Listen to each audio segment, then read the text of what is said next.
امام علی علیہ السلام نے فرمایا، پریشانی خاموش رہنے سے کم، صبر کرنے سے ختم اور شکر کرنے سے خوشی میں تبدیل ہو جاتی ہے۔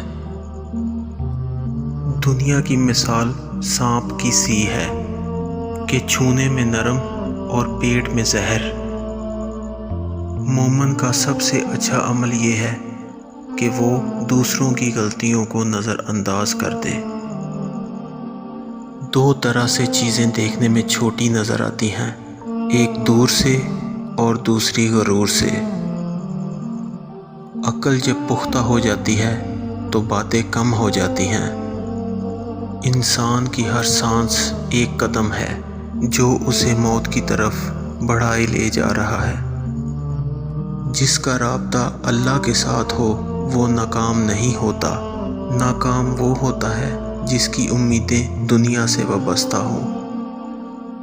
کسی کے ایمان کا اندازہ اس کے وعدوں سے لگاؤ۔